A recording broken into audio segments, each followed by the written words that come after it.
C'est un règne extrêmement long. On s'accorde à dire 65, 66 ans, là encore, c'est pas à une ou deux années près, d'autant qu'il y a discussion.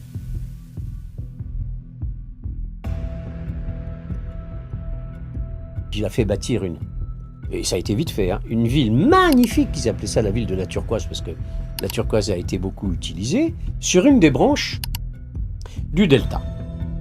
Quel exploit militaire il a vraiment fait, Oui. Quelle bataille, quelle guerre emblématique il a eu. D'autant plus que, là, tout de suite, j'ai l'impression que c'était quelqu'un qui a plus brillé par la construction, peut-être, la politique qu'il a menée, plutôt que par les conquêtes. Là où, à l'époque, on a l'impression que les personnes qui sont généralement connues, c'est plus des grands Conquérant. des grands conquérants, des grands guerriers, effectivement. Les camarades, bonjour à tous et bienvenue dans cette nouvelle vidéo.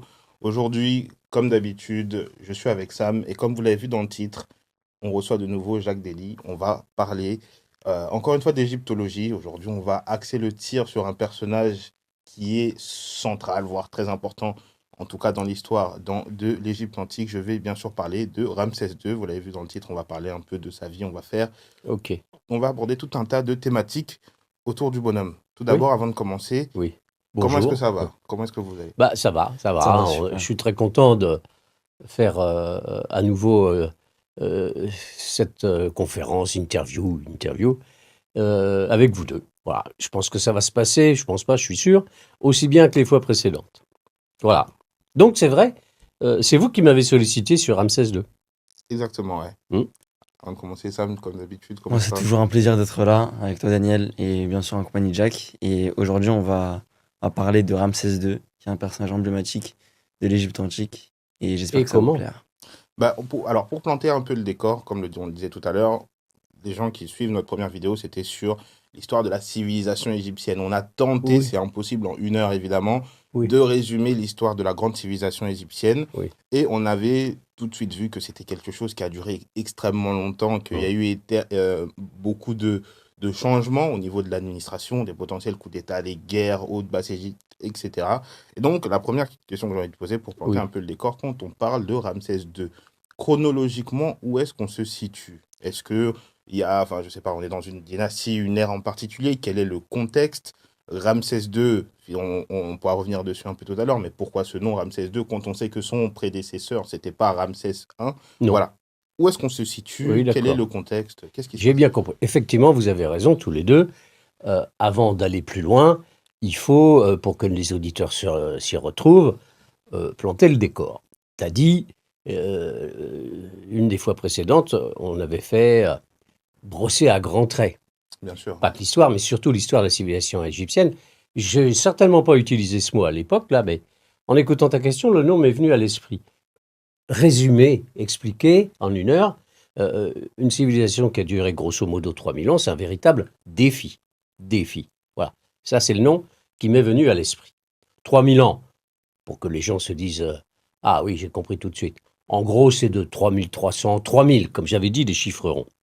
Avant Jésus-Christ, bien entendu, jusqu'à la conquête d'Alexandre le Grand, 332. Bon, après, il y a les successeurs d'Alexandre, donc on peut dire, oui, la civilisation égyptienne, elle perdure pendant grosso modo 3 siècles, jusqu'à ce que Cléopâtre dirige, et puis à la fin, comme vous le savez, elle se suicide. Enfin, les 3 siècles de pharaons qui succèdent à Alexandre le Grand, les Ptolémées, il y en a eu 11. Non, il y en a eu 15. 11, c'est les Ramsès, justement, on va y venir. Une quinzaine. Bon. Et ensuite, à la fin, il y a Cléopâtre. Voilà.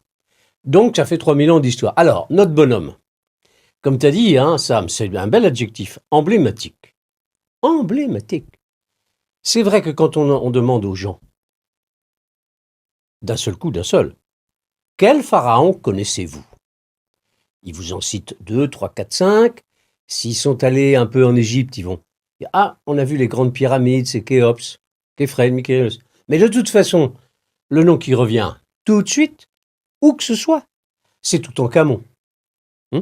Vous auriez dit Toutankhamon. Pourquoi? Eh bien parce que il y a eu la découverte de son trésor par Carter et son tombeau, le trésor étant dans le tombeau, en 1922. Bon.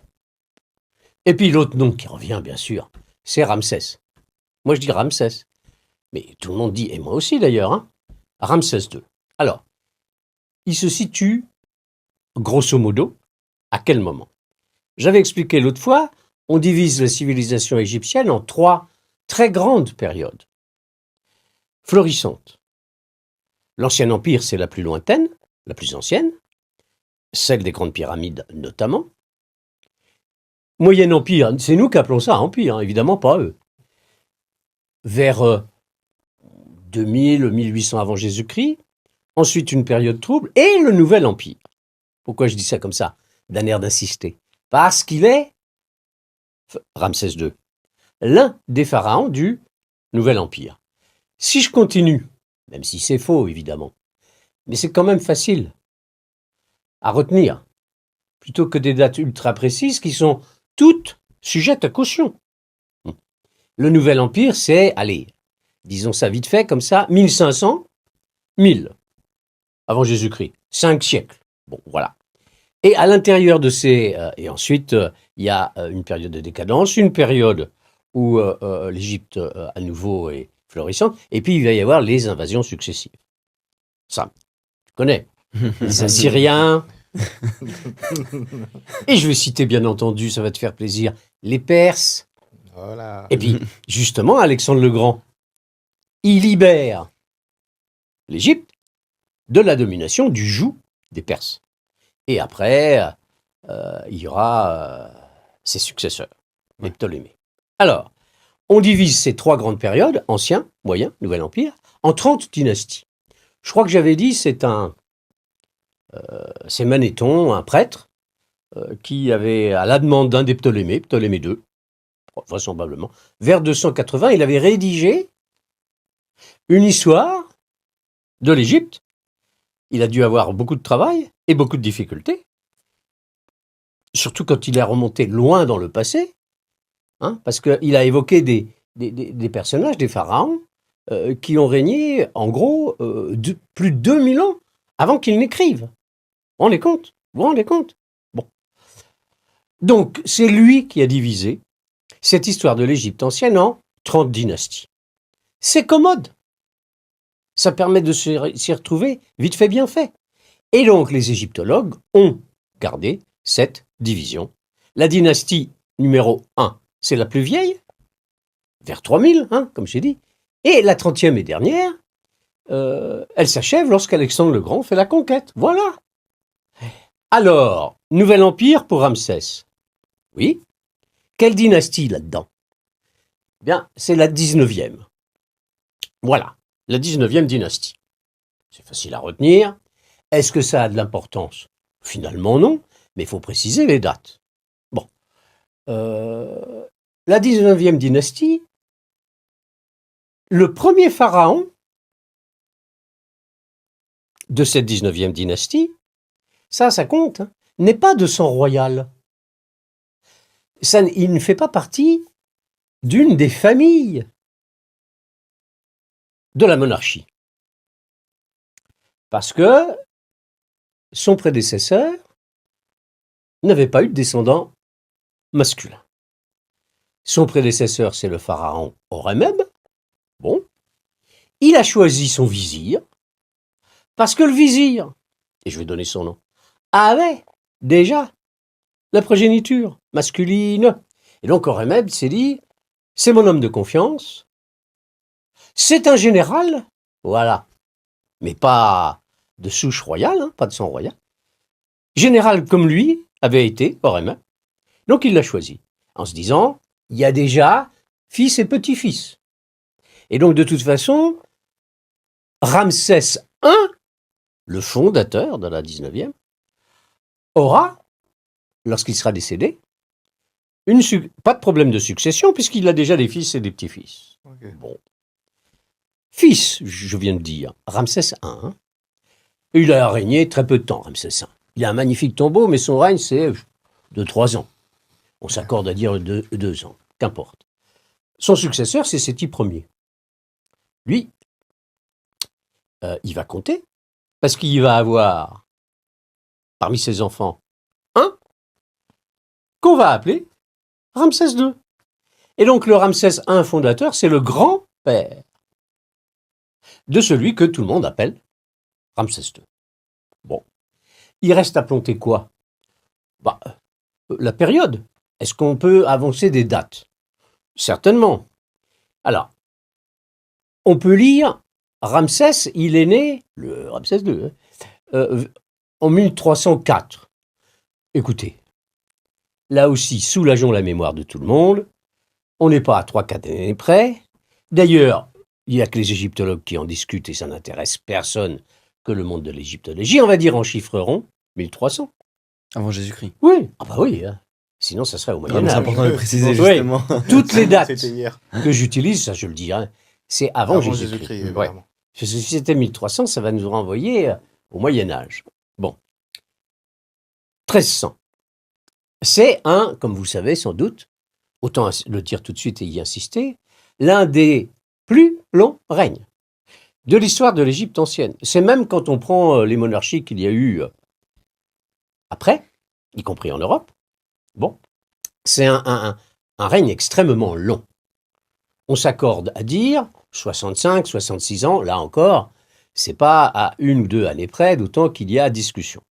Ah ouais, C'est énorme. Hein. C'est énorme. Ça correspond, c'est un Oui. jubilé de quoi 70 ans? C'est Alors, d'or, de platine, 65 c'est ans, ça on va dire que c'est sa durée de règne. Les jubilés, j'expliquerai peut-être Ouais. ce que c'est à un autre moment. D'accord. On va juste cadrer les dates, là, Oui, pour oui, finir on de va planter. faire c'est vrai. Tu as tout à fait raison. Si tu y repenses, ou si je n'y repense pas, peut-être demanderez-vous quelques précisions sur ce qu'on appelle un jubilé pour un pharaon. Ouais. Oui, un jubilé. Ok. Un ou plusieurs. Parce que notre bonhomme, oui, lui, il en a Oui, eu oui, plusieurs. il y en a eu plusieurs, Bon. j'imagine. On verra ça. Alors, il décède, là encore, il faut essayer d'arrondir, vers 1210. Ah bon, évidemment. Bon, voilà. Alors, c'est peut-être 1213 ou... Oui. Ça fait une durée de règne de 65 ans, je répète. Et il arrive au pouvoir, après je vous cède la parole, environ à 25 ans. Donc, vers 1279, quand on donne une date précise, ou 1280. Si vous rajoutez ces 65-66 ans de règne, il est décédé environ à l'âge canonique de 90 ans. Pour l'époque, c'est Ce qui est énorme. Énorme. Ah oui, pour l'époque, c'est... Et la durée de règne, et j'arrête là-dessus, bon, est-ce que c'est le pharaon qui a régné le plus longtemps? Le plus longtemps. Peut-être. Ok. Si c'est pas lui, c'est un de ses lointains prédécesseurs, un dénommé de l'Ancien Empire, Pépi II, qui aurait, selon... Alors, quelle est la part de légende, quelle est la part de vérité historique? Était pharaon à 10 ans, et aurait, tenez-vous bien, au secours, dirigé pendant 90 ans. Ce qui fait que notre Pépi II serait décédé centenaire. Bon, et dans ce cas-là, après, sur la durée de règne, il y aurait Ramsès II. Mais comme cette durée de règne pour Pépi II est contestée, certes, il a régné très très longtemps, peut-être aussi 60-70 ans, mais qu'importe. Pour nous, ce matin, c'est Ramsès qui nous occupe, Exactement. et donc le plus long règne de toute l'histoire de l'Égypte antique, ou l'un des deux plus longs. Voilà. Alors, moi, ma question, c'est par rapport... Donc, on a vu qu'il n'y avait pas de lien de sang entre le Ramsès Non. dit le premier et c'est Sétis, après, c'est ça qui... Ramsès I, Séti I, Ramsès II, et si tu vas, le dernier pharaon de la 18e, c'est Horemheb.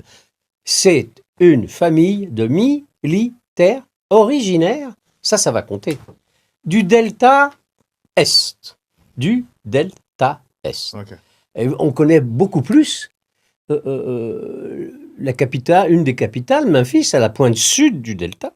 Et puis tout le monde connaît, parce que c'est là que sont les grands temples, les grands tombeaux, Karnak et Luxor. Mais ça, c'est à 1000 km. D'accord. Mais ma question, du coup, c'était donc le deuxième, l'un des fils de Séti, qui choisit de s'appeler Ramsès II finalement, Oui. celui qui arrive. C'est ça. Qu'est-ce qui fait qu'il choisit de s'appeler Ramsès II? Parce que finalement, c'est son grand-père, mais il n'y a pas de lien de sang. Qu'est-ce qui fait que lui, il a été beaucoup plus nostalgique du Ramsès originel, entre guillemets? Oui, oui. Alors, autrement dit, ce sur quoi tu m'interroges, c'est l'origine de son nom. Pourquoi Oui, il s'appelle, et nous, on l'appelle Ramsès. Pourquoi, oui. Et éventuellement, je vois bien, je devine ta sous-question, est-ce que le nom a un sens Ouais. ou pas? Moi, mon nom n'a pas de sens particulier. J'imagine votre patronyme à chacun de vous deux non plus. Pour Ramsès, c'est faux. Il y a un sens très précis. Et pour une grande majorité de pharaons, ça a toujours été le cas. Bon. On l'appelle Ramsès. Grâce à qui? À Champollion. Champollion. Parce qu'avant le déchiffrement des hiéroglyphes par Champollion, le nom n'était pas forcément Ramsès. Les Grecs, et même bien après, appelaient l'un des temples de Ramsès le tombeau d'Ozymandias. Écoutez les sons entre Ozymandias et Ramsès. Vous vous y retrouvez, vous? Pas du Non. tout. Et moi non plus. Ouais. Et moi non plus. C'est dire s'il y avait des erreurs. Et que le vocabulaire s'était modifié. On utilisait du vocabulaire qui, et ça a été un peu compliqué pour nous à s'y retrouver, était difficile. Et hop, enfin quand je dis hop, il a mis du temps, hein. Champollion fait le déchiffrement des hiéroglyphes en 1822, et à sa disposition, au début, il a 2 noms de pharaons grecs. Chaque signe hiéroglyphique dans le cartouche de Ptolémée et de Cléopâtre d'ailleurs, chaque signe hiéroglyphique vaut pour un son. Donc, c'était pas trop compliqué. Sauf que en grec, ça donne Ptolémaïs ou Ptolémaios. Nous, on dit Ptolémée. En grec, ça se dit Cléobadrate. Bon, nous, on dit Cléopâtre. Et pour Ptolémaïs, vous avez entendu? Ptolémaios. À la fin, on entend le son S. Oui.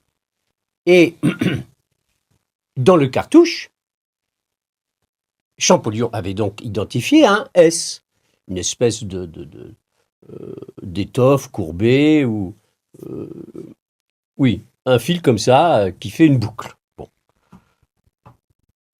Et puis, il avait donc déchiffré ces 2 cartouches et quelque temps après, il a eu communication de 2 autres cartouches qui n'étaient pas des Ptolémées. Et donc là, il ne savait pas si l'écriture était exactement la même ou pas. Et il voit sur ces cartouches un signe, un rond avec un point au milieu. Bon. Ensuite, ce qu'on appelle un tripode, là, une queue de fennec avec des petits traits, comme un tripode, on dirait, nous, un trépied. Et le S. Le S. Il a identifié le S. Mais Champollion connaît le copte, vous le savez. Sans le copte, donc la phonétique des anciens Égyptiens, la dernière version, la dernière mouture de la langue parlée puis écrite par les anciens Égyptiens, c'est le copte. Il connaît le copte. Il avait dit d'ailleurs, je me parle le copte dans ma tête pour m'entraîner, c'est à partir du copte que je vais travailler et je vais déchiffrer les papyries. Très juste d'ailleurs, très juste. Bon. À l'époque, il n'avait rien déchiffré du tout, mais il a énormément travaillé le copte. Et le soleil en copte, c'est Ra, ou bien Ré. Et puis, son disque là, il y avait donc 3 hiéroglyphes dans un cartouche. Un cercle avec un point au milieu. Il dit ça, c'est la représentation graphique du soleil. Donc, j'ai donc Ra. Bon. Puis, le dernier signe, c'est S. Mais au milieu, il y a le tripode, connaît pas. Mais, connaît pas. En copte, mettre au monde, enfanter, mettre au monde, c'est Nissé. Ça avance, hein. Mhm. Ré, mi, cesse. Si c'est mi, cé au milieu, ra d'abord, mi, cé, cesse. Ra, mis, cesse. Comme il n'y a pas de voyelle. A, I, E, ra, mais, cesse. Et voilà. Ramsès. D'accord. Et le deuxième cartouche, c'est pas un soleil, c'est un ibis. C'est le dieu Thoth. Il connaissait les Toutmosis de la 18e dynastie. Mhm. Paf, rebelote le tripode et le S à la fin. Ah, voilà, le dieu Thoth, Thoth, Mess, S. Thoth l'a mis au monde. Et pour Ramsès, le sens du mot, l'un des deux cartouches, c'est donc Ré l'a engendré. Ré l'a mis au monde. Voilà. Ça, c'est l'un des deux, je viens de dire deux cartouches, parce que pour chaque pharaon, il y a un cartouche. Dans un des deux cartouches, il y a son nom de naissance. Ou comment on dirait le nom de famille, hein, nom de naissance. Et quand il devient pharaon, il choisit un nom que l'on appelle le nom d'intronisation. D'accord. C'est lui qui le choisit. Alors, là, il n'y a pas marqué Ramsès. Il a choisi, je vais vous le dire en prononciation phonétique comme ça, approximativement. Uzer Maatré Sepetenre. Qu'est-ce que ça signifie? Vous entendez Ré, c'est récurrent, là, c'est le cas de le lire. Uzer Maatré. Bah, la justice de Ré est puissante, ou la Maat de Ré, on le traduit par justice, c'est sa fille, de Ré est puissante. Sepetenre, il l'a rajouté. Au départ, ça y était. Élu, ou choisi, comme vous voudrez, par Ré. Et il s'est pas mis sous la houlette du dieu Ré. Rien que dans son cartouche, c'est 2 cartouches, Ré revient à 3 reprises. Ramsès, Ousermat Ré, ça fait 2. Setepen Ré, ça fait 3. Voilà. Donc, on part de Champollion, on a Ramsès, et vous, comme moi, on dit Ramsès, et quand on évoque son nom, on sait ou on ne sait pas, bah maintenant nos auditeurs le sauront, ça signifie c'est Ré qui l'a mis au monde. Qui? Pharaon. Ok. Bah, génial. Bah, je pense qu'on va pouvoir attaquer la vie du bonhomme, mais c'est intéressant de me dire. En fait, là, je suis en train de me dire que ça se trouve, donc, le monsieur, aujourd'hui, il ne sait pas que tout le monde l'appelle avec un nom qu'il n'a jamais choisi. C'est comme si là, dans 3000 ans, je reviens et en fait, tout le monde m'appelle Jordan. Et il y a des Oui. photos de moi et ouais, il est trop bien, Jordan, il est trop fort, Jordan. En fait, non, j'avais jamais choisi ce prénom. Ça me fait rire. Enfin bref. Donc, je disais. Oui, je te coupe. Les numéros 1, 2, 3, 4, 5, 6, il y a eu Ramsès. Évidemment, c'est c'est nous qui donnons un numéro. Oui, oui, non, Pour mais un bien sûr. Égyptien Ça, ancien, ça, il ne ça, peut pas y évidemment. avoir 2, parce qu'ils ne savent pas si les autres vont s'appeler Ramsès. Ils vont tous s'appeler Ramsès Bien sûr. par référence à cet énorme pharaon C'est emblématique. nous qui faisons le Et donc, truc, c'est et ben, nous, c'est commode comme ça. Comme les Toutmosis, il y en a eu 4, les Amenhotep, les Sésostris, il y en a eu 3, des Sésostris, et ainsi de suite. Ça, c'était antérieur. Oui, non, mais c'est fou. Mais, et donc, du coup, Ramsès II, hein, puisque c'est comme ça Oui. qu'on l'appelle, pourquoi est-ce que dans les personnages emblématiques de l'histoire de l'Égyptienne, il y a son nom qui revient de manière continue? Oui. Qu'est-ce qu'il a fait? Est-ce qu'on peut partir du coup sur sa vie, qui il était, comment il a Oh, bien sûr. grandi, quels sont les accomplissements qu'il a fait? Pourquoi est-ce que quand on parle d'Égypte avec des personnes qui n'y connaissent rien, les noms les plus récurrents qui vont revenir, ça va être évidemment Cléopâtre, Toutankhamon, Oh, etc. Ramsès II. Notamment Ramsès Peut-être II. Khéops, là, avec la grande pyramide. Oui, oui, oui, là pour ceux qui connaissent Hein. déjà un peu plus, Oh, on mais, connaît. Si, sur les 3 grandes, Khéops, Képhren, Mykérinos, même si les gens retiennent un nom, ils retiennent le nom de celui qui a fait bâtir la plus grande des 3. Khéops. Ouais. ok. Mais t'as raison. Alors pourquoi quoi? La vie la vie du Ah monsieur, oui. pourquoi est-ce que Ah, écoute. c'est le personnage qui est un personnage aussi Ouais. connu dans l'histoire de Écoutez, l'Égypte? emblématique, moi j'aime bien l'adjectif, le qualificatif que Sam a employé dès le début. Bon, alors la réponse, elle peut être à plusieurs tiroirs. Il y a la longévité. Il y a la période, l'Égypte est florissante. Sous la 18e dynastie, donc la dynastie précédente, il y a eu des pharaons extrêmement importants. Bon. Toutmosis, dont j'ai parlé là, il y a 3 minutes.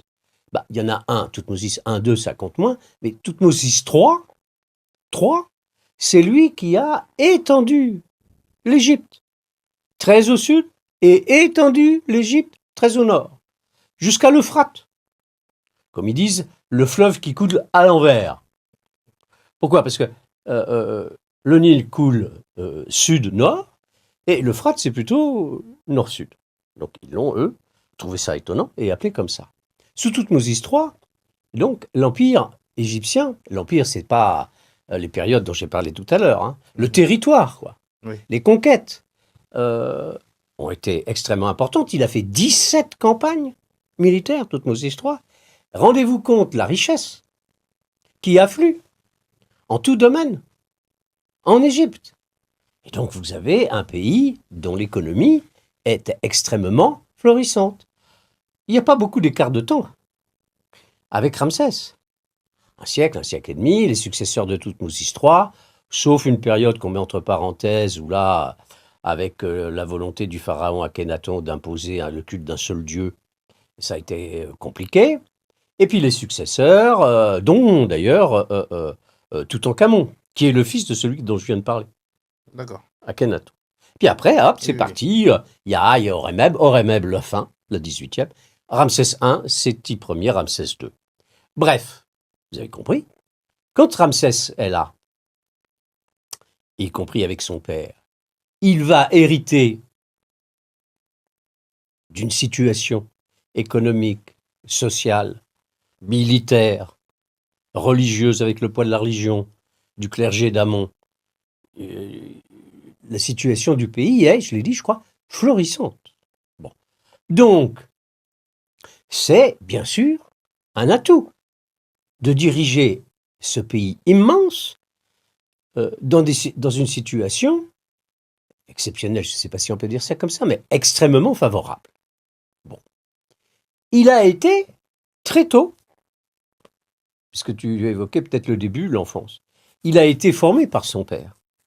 Le père est militaire de carrière, et de bonne heure, Ramsès participe à des campagnes militaires, notamment dans le sud, en Nubie, organisées par Séti Ier. Alors, je ne dis pas, doucement, dès 12 ans, semble-t-il, il est présent lors d'une des campagnes de Séti Ier. Je ne dis pas que c'est un guerrier, un soldat, mais il fait l'apprentissage. Et assez vite, son père lui donne des titres qui le fait, qui le fait monter dans la hiérarchie de l'armée. Bon, donc, il connaît toutes les rouages de l'administration, de la diplomatie, de la politique, du pays. Il voyage beaucoup, il accompagne son père. C'est un érudit. Il apprend vite, il apprend bien, il est curieux et il comprend. Hein. J'ai dit, il comprend vite, il comprend bien. Bon, c'est donc quelqu'un qui a des qualités. Et puis il y a eu cette formation dont il va tirer profit. Quand Séti Ier décède, voilà, ça boucle un peu le début de ma réponse à ta question, Ramsès a, grosso modo là encore, hein, vous trouverez dans les livres environ 25 ans. Des fois, il y a marqué 20, 24, on ne va pas chipoter. Oui, il Comme est très vous jeune. voulez. Voilà. Il est très jeune. Oui, alors c'est pour ça qu'on l'a dit tout à l'heure, à 25 ans, mettons, il est pharaon, et il règne 65, il décède à 90 ans, à peu près. Voilà. Donc, il a beaucoup d'atouts dans sa manche. Bon. Et la situation du pays, elle est plutôt calme, même si quelques empires voisins sont turbulents. L'un au nord, ça sera les Hittites, c'est les Hittites, et l'autre au sud, c'est le pays de Couche, en Nubie, sud nubien, jusqu'à ce qu'on appellerait aujourd'hui la frontière soudanaise. Bon, voilà, il va y avoir un certain nombre de campagnes. Alors, je boucle ma réponse en disant finalement, j'ai dit ça aussi c'est un défi. Pourquoi est-il archi connu? Il a beaucoup construit. Énormément de stèles, de statues, de temples, de monuments bâtis par lui, terminés par lui, qui avaient été commencés par ses prédécesseurs, et notamment son père, Séti Ier. Vous connaissez Karnak, Karnak-Luxor, l'immense temple de Karnak, avec une gigantesque salle, hypostyle. Donc ce sont des colonnes qui soutiennent le plafond. Il y a 134 colonnes, dont la nef centrale, les autres sont un peu plus basses, c'est plus de 20 mètres de haut. Et sur le chapiteau, on a calculé qu'on pourrait faire tenir 50 personnes debout pour une seule colonne. Et tendez vos bras à la base de la colonne, des très très grandes.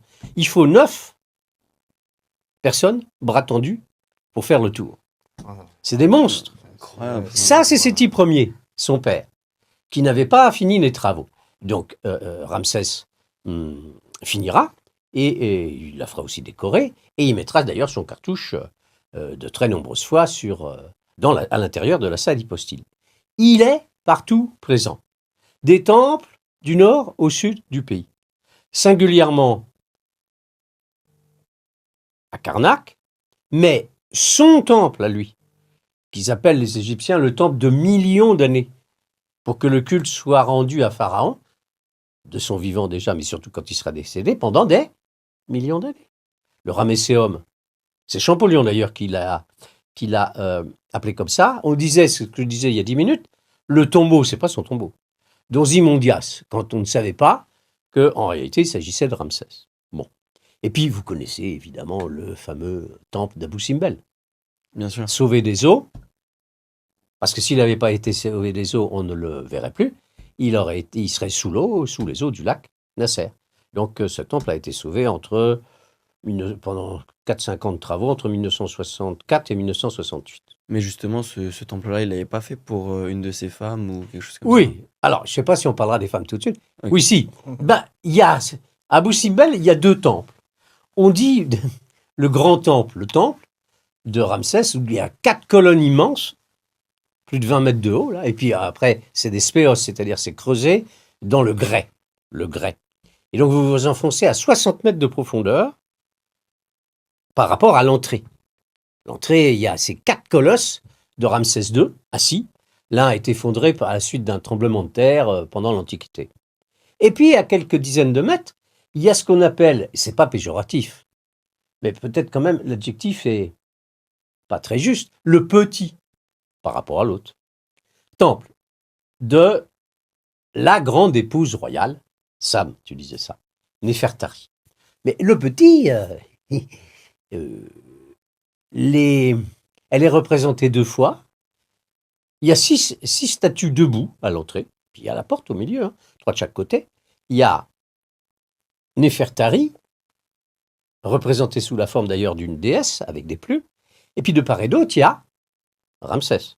Donc sur les 6 statues qui décorent l'entrée du, entre guillemets, petit temple d'Abou Simbel, il y a 2 fois Néfertari et 4 fois Ramsès.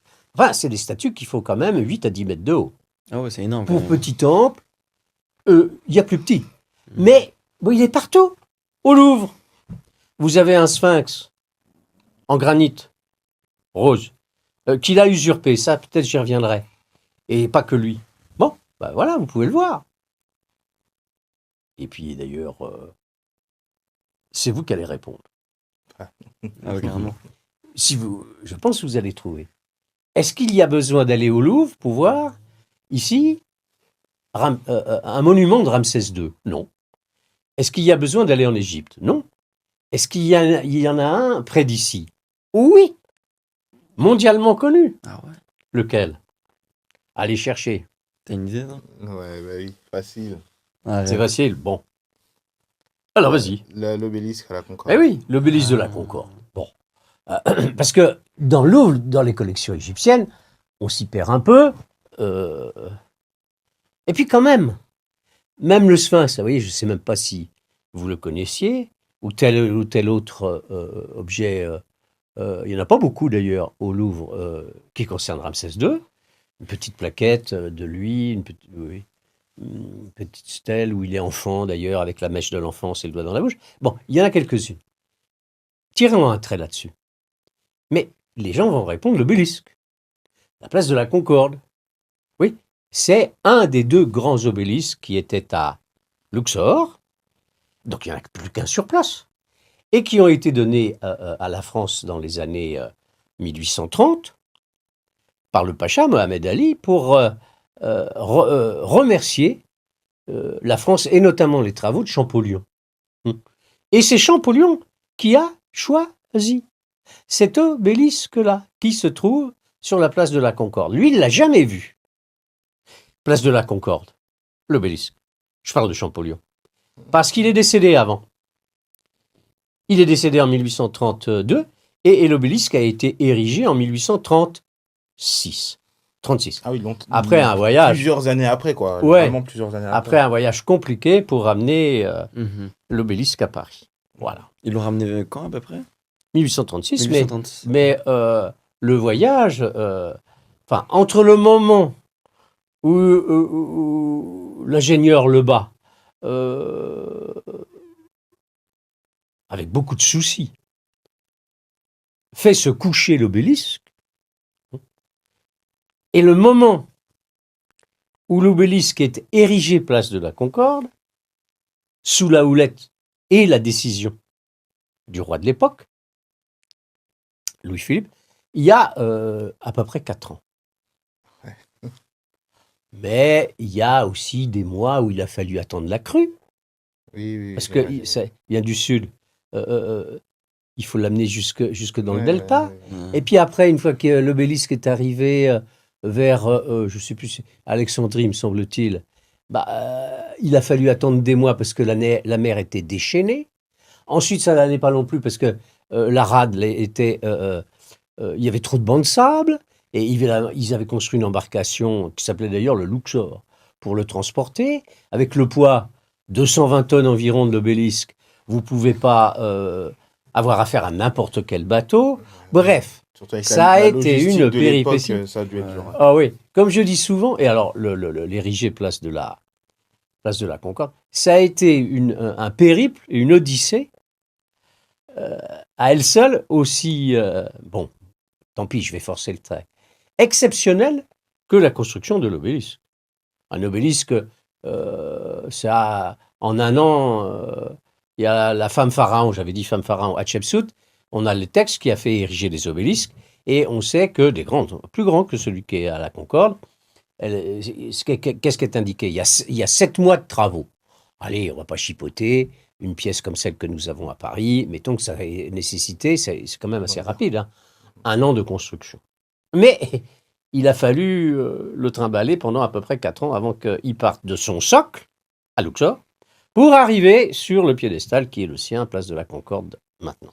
Alors, c'est une petite parenthèse. On va revenir sur Ramsès, mais étant donné qu'on est sur l'Obélix, il y a plusieurs questions que je me pose régulièrement quand je passe dessus. Oui. Alors nous, notamment dans la culture afro, on attendait énormément de choses être dites sur cet obélisque, notamment qu'il était issu d'un vol et que c'était dû notamment à la traite coloniale, etc. Enfin bref, après, généralement, quand on commence à se renseigner dès le début, on voit tout de suite que ça a été donné, effectivement.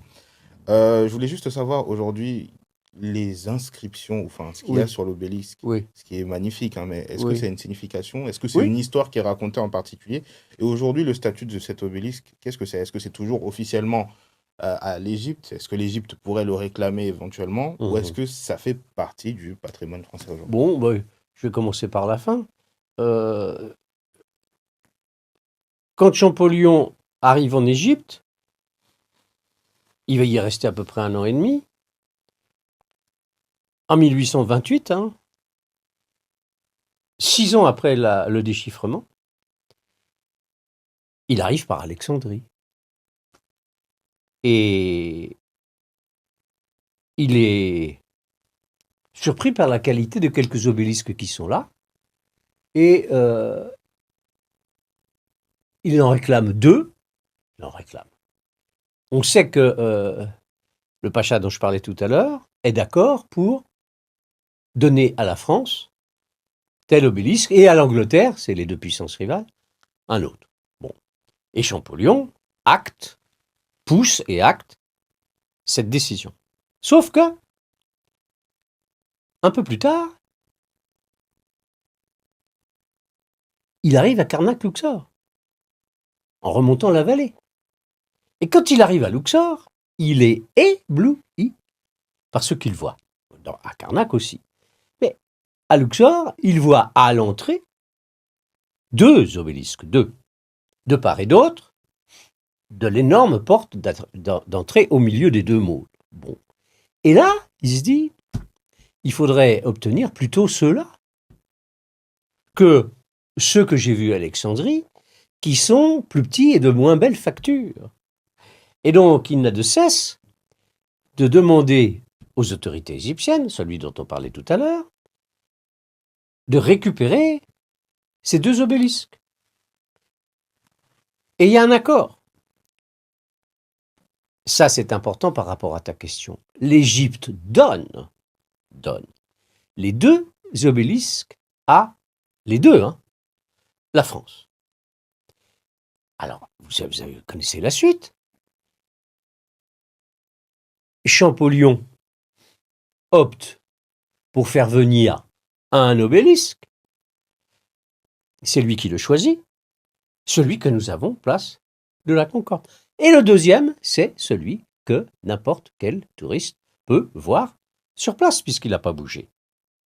Il n'a pas bougé parce que la France a renoncé à son transport. Ça aurait pu se faire, puisque le deuxième obélisque, à l'époque, propriété de la France. Ça ne s'est pas fait. On a vu le bazar que ça a été pour amener le premier, ça a un coût extrêmement élevé, le transport de cet obélisque. Ça pèse combien de tonnes à peu près? 220 à peu près, 220. pour 220 tonnes, ouais, pour l'obélisque de la Concorde, environ. Ça, Et ça fait dans les couché, ça, à peu près 22 mètres de hauteur. Il y a plus grand, Ah ouais? Oui, il y a plus grand. Bon, pas beaucoup, mais ils ne sont pas nombreux, les obélisques qui sont de plus grande dimension, mais il en existe. Il en existe sur place et il en existe dans d'autres capitales mondiales. Le deuxième, et je termine la réponse, sauf les inscriptions, François Mitterrand a décidé de le rendre à l'Égypte. Et donc ma réponse est double, Daniel. L'obélisque, place de la Concorde, c'est à la France. Terminé. Il n'y a jamais eu quelque contestation que ce soit. Pour d'autres objets, si.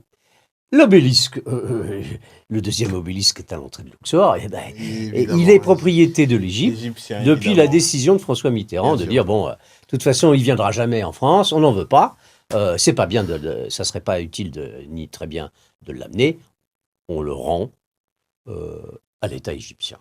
Alors, le texte, vous avez les cartouches, peut-être on en montrera un, mais j'ai parlé tout à l'heure, les deux cartouches, et ce sont toujours des mêmes textes. Ce sont toujours des colonnes de texte à la gloire de Pharaon. Il y a marqué qu'il est l'Horus. Horus, c'est le fils d'Isis et d'Osiris. C'est un dieu qui a dirigé le pays, après avoir lutté contre son oncle, qui avait dépecé, vous savez ça, le père d'Horus, donc Osiris.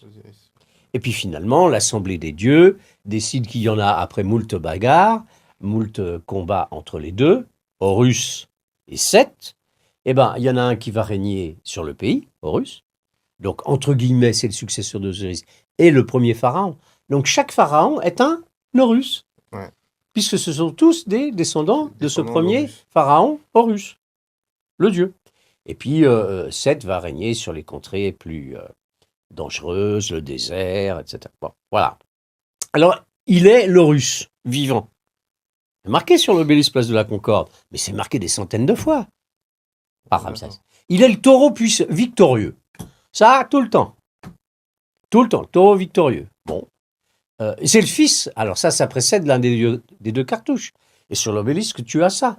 Le fils du dieu Ré, on parlait de Ré tout à l'heure. Ré ou Ra. Pour les cruciverbistes, ça sera Ra. En réalité, c'est plutôt Ré. Qu'importe. Voilà. Et puis, il est roi de Haute et Basse-Égypte. Ça précède l'un des deux cartouches. Fils de Ré. Voilà. Et puis, alors après, qu'est-ce qu'il a indiqué là? En gros, il a indiqué. Alors, il s'adresse. Il est issu du dieu Amon, il est issu de la semence divine. Il indique qu'il a fait ériger des obélisques, construire des temples, agrandir. Jamais il n'y a eu autant de travaux par quelque pharaon que ce soit qui l'ait précédé, et ainsi de suite. Et il est, comme vous le savez, souvent, ça se termine par puisse-t-il vivre D'accord, pour l'éternité et à jamais. ok. Bon, voilà, ce sont des textes de louange de sa personne, avec quelques faits d'armes, pas sur l'obélisque, mais sauf qu'il est taureau puissant. Ah oui, il est grande victoire. Ça veut dire quoi ça? Grande victoire. Il y a marqué, si tu traduis littéralement, grand de victoire. Alors on peut dire le pharaon aux grande victoire. Mais enfin, il n'y en a pas de petite. Et donc, à la limite, on peut dire aux victoires nombreuses. Grande, ok. Nombreuses, pourquoi non? D'ailleurs, nombreuses, il n'y en a pas eu tant que ça. Et grande, il n'y en a pas eu tant que ça non plus. Bon. Et puis, alors, oui, j'oubliais, ça boucle là.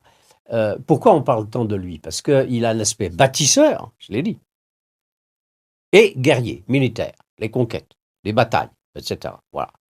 Donc voilà, en gros, les inscriptions, c'est toujours les mêmes. Hein. Ce qui précède le cartouche, il est sous la protection des 2 déesses tutélaires, ça fait partie des 5 noms de Pharaon, c'est un Horus. C'est un Horus d'or aussi, d'or des apostrophes R. Il considérait que l'or, c'est un putréfié, c'est la chair des dieux. L'Horus d'or, pourquoi l'or? Parce qu'il est en réalité, son corps correspond à la chair des dieux, il est en or.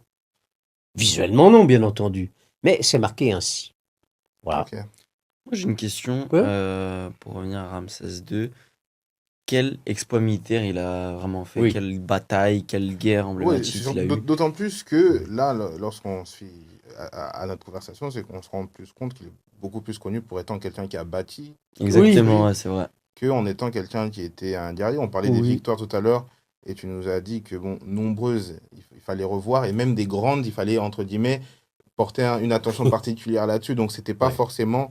Enfin, on a l'impression, là, tout de suite, j'ai l'impression que c'était quelqu'un qui a plus brillé par la construction, peut-être, la politique qu'il a menée, plutôt que par les conquêtes. Là où, à l'époque, on a l'impression que les personnes qui sont généralement connues, c'est plus des grands, Conquérant. des grands conquérants, des grands guerriers, effectivement. Oui, alors lui a voulu, en tout cas, donc il va falloir mettre un sacré bémol, lui, il a voulu se montrer en tant que grand bâtisseur, oui, mais aussi en tant que grand guerrier victorieux, grande victoire. Je disais. On n'a pas une seconde l'idée que Ramsès II puisse avoir essuyé des défaites, des échecs, et qu'en plus, il les fait graver, ces défaites, sur les murs des temples qu'il a construits.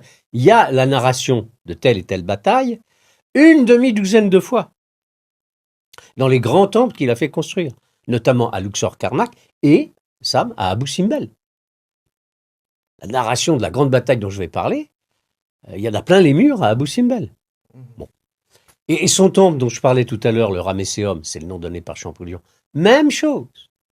Ça, c'est des outils, ça porte un nom, de propagande. De propagande. Alors, il y a une grande bataille.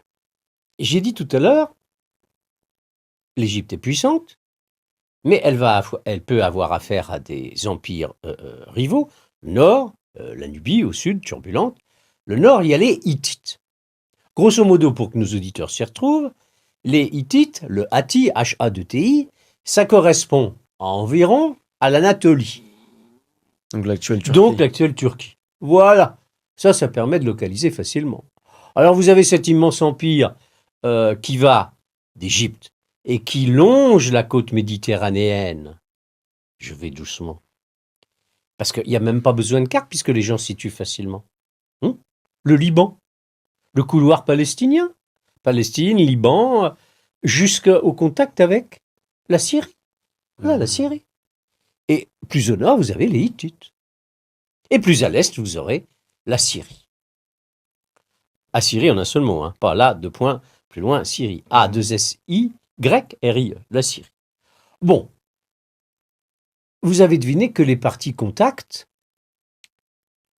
sont l'objet de convoitises pour les échanges commerciaux. Il y a des plaques tournantes. Et depuis déjà des décennies, la région située au nord de l'actuel Liban, au sud de l'actuelle Syrie, c'est une région où la domination, soit des Hittites, soit des Égyptiens, est l'objet d'éventuels conflits, et il y en a eu par les prédécesseurs de Ramsès. Bon, il y a dites ça comme vous voulez, c'est des confettis, hein. Il y a des roitelets, des principautés. L'Amourou.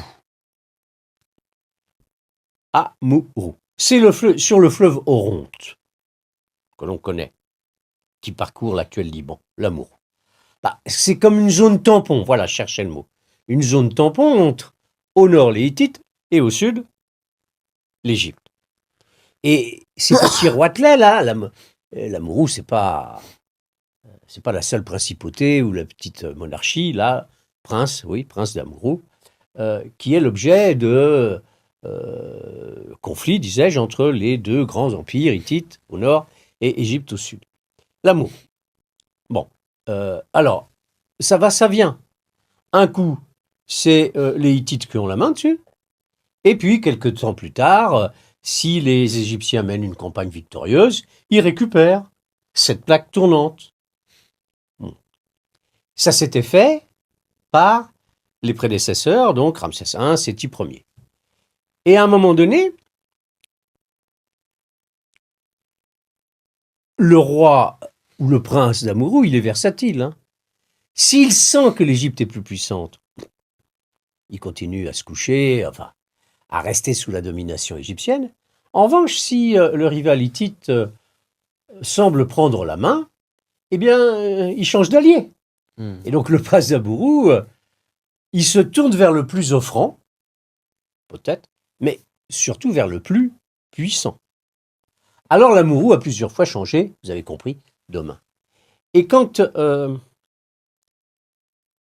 Ramsès tient les rênes du pouvoir en Égypte, l'Amourou a été perdue, alors qu'elle avait été conquise par les prédécesseurs. Père et grand-père de Ramsès, était perdu. Donc le prince de l'époque de l'Amourou a tourné kazakh, et maintenant c'est un allié des Hittites. Vous avez deviné la suite. Ramsès ne tient pas à ce que cette situation perdure, pour cette raison ou pour une autre, mais en tout cas ça c'est l'enjeu. L'enjeu. En l'an 5 de son règne, le voilà parti, à la tête de son armée. Il part du delta est, dont je vous rappelle il est originaire, et qui plus est, il a bâti à l'est du delta une nouvelle ville, qui est la capitale de l'Égypte à ce moment-là. C'est pas que les 2 ou 3 autres villes d'extrême importance ne comptent plus, non. Mais, vous avez deviné pourquoi? Elle est mieux placée en plus.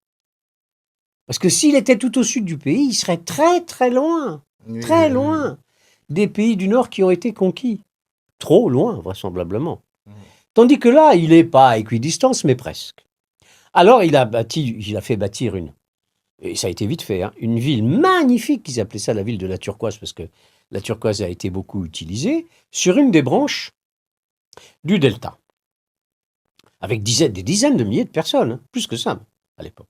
Avec une armurerie, une charrerie, des jardins somptueux, des palais magnifiques, etc. Il paraît que la ville il n'en reste plus, quasiment plus rien, elle a servi à autre chose. Somptueuse. Donc il part de là où il a l'habitude de vivre. Et hop, il longe la côte méditerranéenne. Ce qu'on appelle là le Levant, le couloir syro-palestinien. Voilà, le Liban d'aujourd'hui.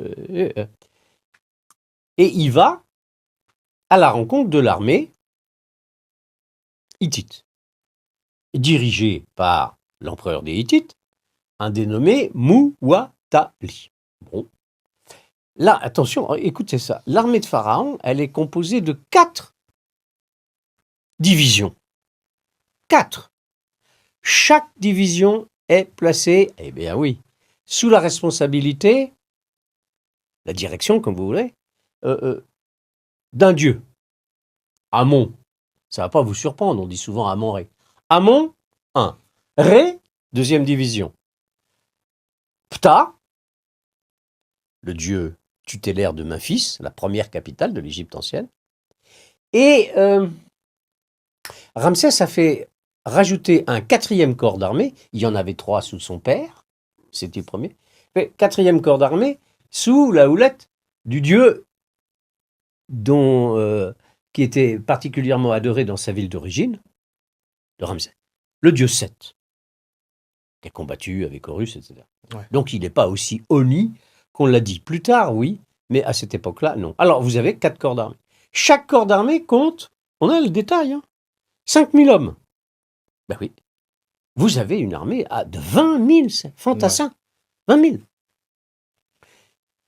Cette armée, donc, ce sont des fantassins et les chars. Les chars qui ont été amenés par les Hyksos qui ont dirigé le pays dans cette période intermédiaire entre l'Ancien et le Nouvel Empire. Bon, ils avaient amené les chevaux, il n'y en avait pas avant, et ils avaient amené les chars de combat. Et les Égyptiens ont désormais, depuis un certain temps, c'est comme fleuron de leur armée, les chars. Ok. 2 chevaux, un combattant, et celui qui conduit le char.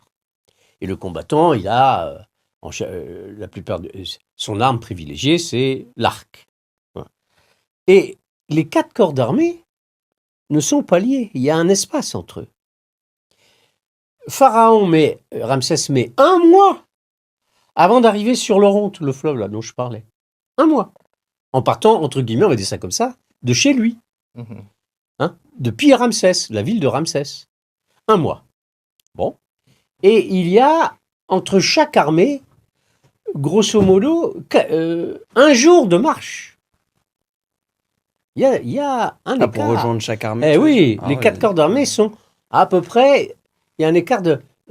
si on prend la totalité, il y a 40 à 70 km. Bon, donc c'est pas lié. Et chaque corps d'armée a son infanterie et sa charrerie. Et il faut, par exemple, entre l'armée d'Amon, celle où se trouve Pharaon, et la deuxième, Ré, il y a une journée. Mais pourquoi ils sont séparés autant comme ça? Enfin, genre, Ça, c'est une bonne question à laquelle je n'ai pas de réponse parce qu'ils ne nous l'ont pas expliqué. C'est, si tu veux, aussi comme dans les armées futures, modernes. Tu ne concentres pas peut-être toutes tes troupes dans un seul et même corps d'armée, de peur peut-être que ça se passe mal. Puis il y a les problèmes de facilité de mouvement aussi. Bref, il y a toute l'intendance. Ah, c'est certainement plus facile de diviser. Et puis, donc c'est un corps, c'est 5000 soldats, et il y a des sous-divisions. L'unité de base, c'est 50. Chacun étant sous la responsabilité, nous on dirait quoi? Un chef? Un lieutenant. Et puis hop, vous avez le supérieur. Une division de 250 hommes, multiplié par 10, par 20, ça fait 5000. Voilà. Et le fleuron de l'armée, je l'ai dit, il y a des mercenaires d'ailleurs, dans l'armée de Pharaon. Le fleuron, c'est la charrerie. 2000 à 2500 chars. Dont le char personnel de Pharaon. Il aime ses chevaux. Il aime ses chevaux. Les écuries dans la capitale que j'évoquais tout à l'heure, Pi-Ramsès, il y a des écuries, on a compté, on les a retrouvées. Il y a eu des investigations de fait. On pense qu'il y avait de quoi nourrir, de quoi faire vivre 400 chevaux. Rien que là. Et il aime tellement ses chevaux, je vous dis ça comme ça, c'est anecdotique, mais il s'en flatte. Dans la bataille qui va suivre, il va s'en flatter. Son attelage, son char, est conduit par 2 chevaux. Un écuyer et lui, qui est là pour tuer les ennemis, évidemment. Eh bien, il a donné un nom à chacun des 2 chevaux de son char. L'un, c'est Victoire d'Anteb. Je vous le donne entendu. Et puis l'autre, c'est la déesse Mout, Moutamouya. La déesse Mout est dans sa barque, quelque chose comme ça. Oui, Moutouya. Voilà. Bon, c'est anecdotique. Mais en tout cas, il dit dans la bataille qui suit, là, la bataille fameuse de Kadesh, en l'an 5 de son règne, donc vers 1275, il y a cette célèbre bataille de Kadesh, qui se déroule en un jour sur 2 maxi, c'est tout. Et je vous la développe à grands traits. J'ai dit, l'objectif, c'est de prendre la ville de Kadesh, qui avait tourné ses regards et fait alliance avec les Hittites. Disons que Kadesh, c'est la principale ville de l'amour. Bon. Et donc, c'est cette citadelle que Ramsès cherche vraiment à reprendre. Et donc, il avance assez vite. Et il veut rencontrer le plus rapidement possible l'armée hittite, oui, dirigée par Muwatalli, qui, elle, je le dis en passant, est grosso modo 2 fois plus nombreuse. 2 fois plus nombreuse. Ouais. Mais ce sont des coalisés. Toutes les petites principautés qui sont sous la domination du Hittite, ce ne sont pas des gens du Hatti, ce ne sont pas des Hittites, ce sont des mercenaires plus ou moins bien payés. Et même d'ailleurs, on pense relativement bien payés parce qu'un texte indique que Muwatalli a ruiné le pays, tellement il a donné d'argent pour constituer cette gigantesque armée. Bon, voilà. Hein, alors, 40, 50 000 hommes, des fois il y a même des chiffres qui vont au-delà. Avec au moins 3500 chars, alors que pour Ramsès, c'est 2500, plutôt. Bon, mais bref, voilà notre Ramsès qui essaye de prendre Kadesh et la division des corps d'armée. Lui est à proximité, et puis ils arrivent à... Ils prennent compte... Enfin, il y a 2 bédouins qui viennent d'expliquer à Ramsès que Muwatalli et son armée sont loin, à quelques 200 km au nord de Kadesh. Qu'est-ce qu'ils font là? Et les 2 bédouins en question expliquent qu'ils en ont assez de Muwatalli et qu'ils sont donc prêts à faire cause commune avec les Égyptiens et qu'ils viennent leur donner des renseignements. En fin de compte, c'est faux. Et ils disent « Ah, mais l'armée de Muwatalli est loin parce que Muwatalli a peur d'une confrontation directe avec Pharaon et son armée. » Tu parles. C'est complètement faux. C'était un piège, du coup. C'est un piège. Oui, oui. C'est exactement. Et il va tomber dans le piège. Il va tomber dans le piège. Parce qu'il se dit, bon, puisque c'est ça, je peux avancer direct sur Kadesh et prendre la citadelle facilement, puisque l'armée hittite campe à quelques 200 km plus au nord. Sauf que c'est inexact. Et que l'armée hittite se précipite, ça c'est malin. Non pas sur l'armée d'Amon, là où se trouve Pharaon, mais un tout petit peu plus au sud, la 2e division dont j'ai parlé il y a 5 minutes, celle de Ré, qui est au courant de rien, évidemment, et qui est très surprise quand elle voit les milliers de fantassins et des centaines de chars hittites se précipiter. Et l'armée, la division de Ré, elle est coupée en 2 et en grande partie vaincue. L'effet de surprise a joué à plein. Les Hittites, qu'est-ce qu'ils font? Ils vont un peu plus vers le nord, pendant que Ramsès organise son campement et se prépare à donner l'assaut éventuellement contre la cité de Kadesh. Et donc, rien n'est prêt. Il a cru qu'il avait tout son temps, et en tout cas la possibilité de s'organiser, puisque l'armée hittite était lointaine. Et voilà que une partie de cette armée lui fonce dessus. Et que le camp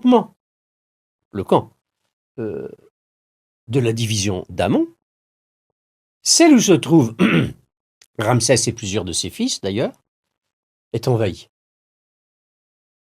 par les Hittites. Et là, il faut dire les choses comme elles sont, et donc ça correspond à votre question tout à l'heure. Ramsès va se glorifier d'avoir vaincu à lui seul, mais grâce à l'intervention du dieu Amon, il l'implore. Ramsès implore Amon de l'aider. Il lui dit, comment ça, tu m'as abandonné, mon père Amon, tu m'as abandonné, moi qui ai construit tant et tant de temples à ta gloire, pourquoi être vaincu par des villes VILS, les horribles Hittites qui ne connaissent même pas les noms des dieux, écrit Pharaon. Et alors Amon lui répond, écoute, oui, je suis ton père, je suis ta force, je te donne mon bras, et je vaux plus à moi tout seul que 100 000 soldats.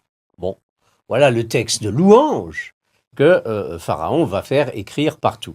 Alors lui, il saisit ses armes, il saisit son bouclier, il a réuni son conseil de guerre, il monte sur son char, et voilà qu'il extermine, comme ils disent les textes, à droite, à gauche, en tirant.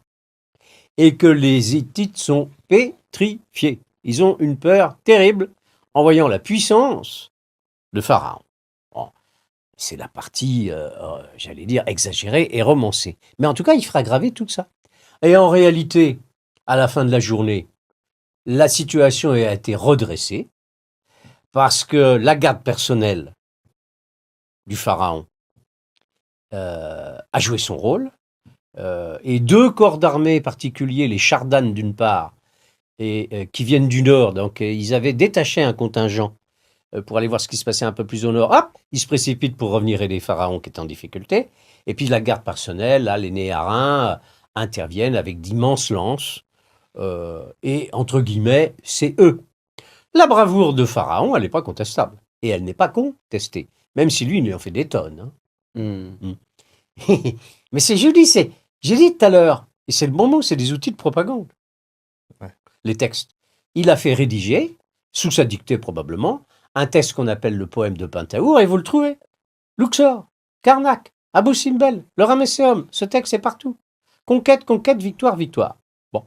Et puis finalement, Mouatali, les Hittites ont certainement aussi commis l'erreur d'avoir crié victoire trop tôt. Et ils avaient vraisemblablement commencé à piller le camp de la division d'Amon. Alors, Horde, évidemment, dès que la division de Ré a été en difficulté, Pharaon l'a su, quand il le sait, Horde a été donné au 3e corps d'armée, Ptah, et au 4e corps d'armée, Seth, de ne pas traîner, hein, de se dépêcher de faire le plus vite possible pour rejoindre le champ de bataille, là où était Pharaon, la division d'Amon. C'est une journée, et le lendemain, voilà, ça compte. Les 2 belligérants considèrent qu'ils n'ont pas les moyens, en tout cas pas Ramsès, de l'emporter. Et donc, c'est Mouatali qui propose une trêve. Une trêve. Il lui dit, écoute, il y a les textes là aussi, alors là, il y a l'aspect, il lui passe la brosse à reluire, hein. Il lui dit, c'est pas la peine de continuer à combattre, ô grand roi, etc., toi t'es vainqueur, machin. Alors qu'évidemment, il va se proclamer vainqueur, Mouatali. Et puis, sagement sans doute, Pharaon décide, Ramsès, alors, est-ce qu'il y a eu des escarmouches, une bataille le lendemain? Peut-être, c'est pas sûr, mais c'est un jour, comme j'avais dit, 2 maxi. Il bat en retraite, oui, ou simplement, si vous voulez, il préfère repartir. Il est loin de ses bases, non? Loin de ses bases. Puis quand même, il y a une partie de l'armée qui a beaucoup souffert, hein, notamment la division Ré. Donc, il connaît l'importance de l'armée hittite, même si c'est exagéré. On ne peut pas penser que 40 000, voire plus, fantassins campaient à quelques dizaines de kilomètres, alors qu'il n'y a que des collines. Et masser autant de soldats, ça correspond à ta question d'il y a un quart d'heure, c'est pas possible. Ça se serait su, parce que ça se serait vu. Bon. Et les espions, oui, ils ont bastonné aussi des espions, je vous ai oublié de le dire tout à l'heure, il y a 2 Bédouins qui ont menti, mais l'armée de Pharaon a mis la main sur 2 espions qui s'étaient trop approchés de la division d'Amon, ils les ont bastonnés, mais c'était trop tard, c'est là qu'ils ont appris qu'en réalité l'armée de Mouatali était à proximité.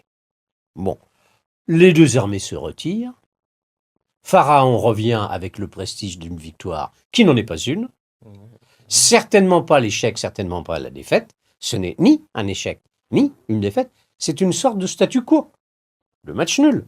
Et d'ailleurs, à peine Ramsès reparti,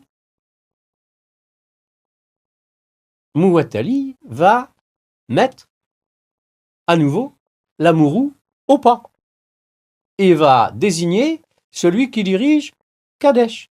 Donc de ce point de vue, on ne peut pas dire aussi que c'est une victoire pour les Hittites, mais enfin, l'objectif initial, et j'arrête là sur la bataille, l'objectif initial de Ramsès, qui était de récupérer l'Amourou et Kadesh, ça, c'est non. Dites ce que vous voulez, échec ou pas, ça ne s'est pas fait. Ça ne s'est pas fait. En revanche, oui, quand Ramsès rentre en Égypte et regagne la capitale, il est, entre guillemets, le héros. Victorieux, bien sûr, victorieux. Vous avez vu tout à l'heure, grande victoire. Et il n'y en a pas eu beaucoup d'autres, batailles. Alors, justement, Très peu. et étant donné qu'il ne nous reste pas énormément de temps, Oui. Je voulais, du coup, te laisser partir un peu en impro pour, en quelques minutes, là, disons en 5 minutes, Oui. nous dire quelques faits majeurs du pharaon, j'allais dire du roi, Oui. du pharaon Ramsès Si tu veux, II, le qu'il roi. a fait dans sa vie, des choses, entre guillemets, qu'il faut absolument, savoir sur le personnage, des choses très importantes qu'il aura faites, en 5 minutes, sans forcément, des fois, donner trop de contexte, juste nous donner des petits faits comme ça, des anecdotes, et pour au final, dans quelques minutes, nous dire comment ça s'est fini pour lui aussi, comment sa vie s'est finie. Et puis voilà, clôturer sur ça dans un premier temps, et puis voilà, on y reviendra sans doute s'il y a d'autres choses. Oui, on peut faire une sorte de pot pourri. On ne peut pas parler à sa place. Un fait majeur, c'est la construction, comme je disais tout à l'heure, des temples. Le Ramesséum, d'une part, et puis Abou Simbel, qui permet aussi de solidifier la mainmise de l'Égypte sur la Nubie, qui a toujours été turbulente. Et ces deux, Abou Simbel singulièrement, parce qu'il y a l'épouse, on parlait tout à l'heure, la grande épouse royale, c'est Néfertari. Il y en a une autre, Néfertari, ça signifie, excusez du peu, la plus belle. C'est la grande épouse royale qui est manifestement celle qu'il a aimée, celle qu'il a préférée. Et puisque tu disais, y compris des éléments de sa vie et des anecdotes, quand elle décède,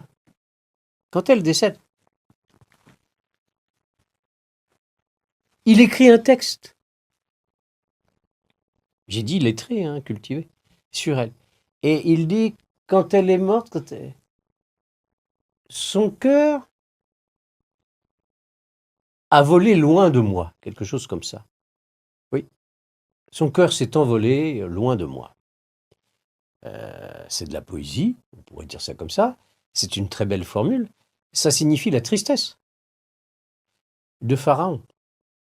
Et puis, dans une autre citation, je crois que c'est dans le Petit Temple, oui, mais j'en suis pas très sûr, qu'importe, c'est le texte qui compte, à Abou Simbel, il a décrit. Vous savez ce qu'il dit? C'est certainement encore plus fort que le texte qu'il a écrit lorsqu'elle est décédée. Il dit « Celle, donc Néfertari, pour l'amour de qui le soleil se lève. » Ah oui. Rien que ça. Ah ouais. Pour l'amour de qui le soleil se lève. C'est vous dire, c'est pas contestable. Alors, elle était très belle, on pourra la montrer, vraisemblablement. Elle a la priorité par rapport aux autres grandes épouses royales, parce qu'elle a donné naissance au fils aîné. Au fils aîné, qui ne lui succédera pas, il mourra avant son père, mais Amon-Herkhopeshef, c'est le nom du fils aîné, c'est l'enfant de Ramsès II et de la grande épouse royale Néfertari. Et donc, dans l'ordre de succession primogéniture, normalement, c'est Amon-Herkhopeshef qui aurait dû lui succéder. Il ne lui succédera pas. 12 autres fils non plus, parce que eux aussi sont décédés. De cause naturelle. Oui, de cause naturelle. Avant que Ramsès ne rejoigne le monde d'Osiris, le monde de l'au-delà, dont le patron est le dieu Osiris, la Douate, le monde souterrain, si vous voulez. Et dans ce cas-là, ça sera un dénommé Mer-Ampta, l'aimé du dieu Ptah, le 13e fils de Ramsès II, pas un fils de Néfertari, avec l'autre grande épouse, Isis-Nefret. Alors, elles ont des noms fantastiques. Néfertari, c'est la plus belle. Et l'autre, un peu sa rivale, sa concurrente, disons ça comme ça à la va-vite, Isis-Nefret, la belle Isis. Isis, c'est la déesse, la belle Isis. Voilà. Alors, ça, ce sont des aspects.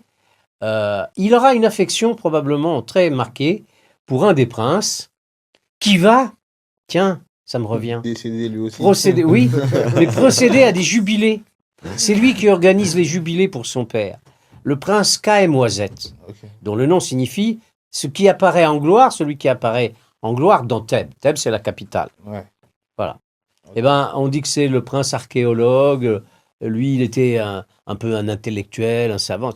Bon, il a fait des travaux de réflexion sur des pyramides, des temples antérieurs, etc. Il a une vénère. On sent bien qu'il y a Il y avait une préférence pour une lui. préférence. Mais le Khaemouazet va décéder. C'est le 4e fils, je crois. Le Khaemouazet va décéder bien avant son père. Et c'est donc Mer-Ampta. Alors, les grandes épouses, en voilà, 2. Et puis, il en a eu d'autres. Hein. Il a épousé, d'ailleurs, tiens, une des filles des succès. On a parlé de Mouatali. Oui. Et l'espèce de statu quo. 20 ans après, il signe un traité de paix. C'est le premier. En mariage. Voilà. Ouais. Et ça, tu disais les éléments forts. Le premier traité de paix de l'histoire de l'humanité a été signé donc en Égypte, entre Ramsès II, 15 ans en gros après la semi-victoire, semi-défaite de Kadesh pour l'un comme pour l'autre, et c'est le successeur, Mouatali est décédé entre-temps, le successeur, l'empereur Hattusil III, qui signe, et on a les textes, plusieurs fois, le premier traité de paix de l'histoire de l'humanité, et pour le cimenter, il y a un mariage diplomatique.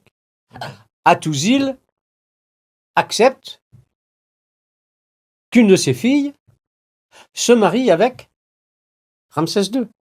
Et ça va devenir la énième grande épouse royale. Elle sera extrêmement bien reçue, bien traitée, il y a toute une dot, etc. Et on va lui, évidemment, elle porte un nom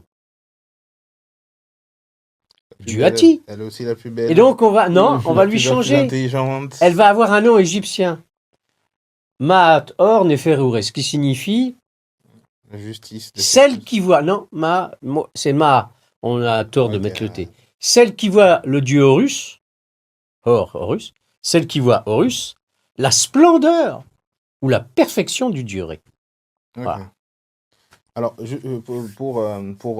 juste pour finir sur, donc j'allais dire sur Ramsès. Quand il arrive donc en fin de vie, est-ce qu'il meurt, donc je présume lui aussi de cause naturelle, de vieillesse? Oui, il y a beaucoup de maladies, oui. Les dents. Probablement, il y a une infection dentaire qui a mal tourné.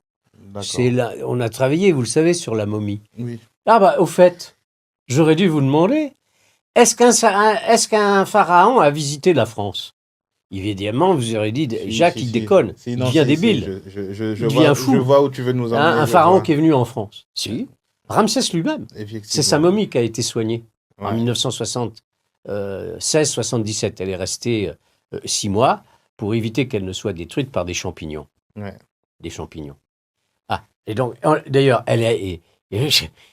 il a reçu les honneurs comme un chef d'État. Comme un chef d'État, effectivement. Tapis rouge, aéroport du Bourget. J'avais suivi ça. On lui a fait faire d'ailleurs, c'est rigolo parce que on lui a fait, je vais le dire exprès comme ça, visiter son obélisque. Ouais. On lui a fait faire le tour de la place de la Concorde. Effectivement. Pour qu'il voit son obélisque. Et puis après, il a été soigné pendant, je crois qu'il est resté à Paris 6-7 mois, à Saclay, où la momie a été irradiée pour que ceux qui le détruisaient, il y a eu plusieurs dizaines de scientifiques qui se sont penchés dessus, dont le docteur, il n'y a qu'à citer son nom, Bucaille, et l'autre c'est Lichtenberg, qui ont été les superviseurs des travaux qui ont été effectués à cette époque-là. Mais il ne fallait pas toucher la momie, sinon les Égyptiens ne l'auraient pas prêté. Voilà. Moi j'ai une question. Est-ce que Ramsès II finalement c'était le pharaon de l'Exode? Si tu peux aussi expliquer un Oui, peu ce j'y que avais c'est. pas alors, pensé. On ouvre un autre. Oh oui, alors là, il y en a quoi de C'est faire une... Sur l'Exode, il y aurait quoi de faire une... Si c'est trop long, on pourra Une faire un visio. autre Ouais, épisode. Oui, on alors, condense bon, au maximum. ouais, je vais.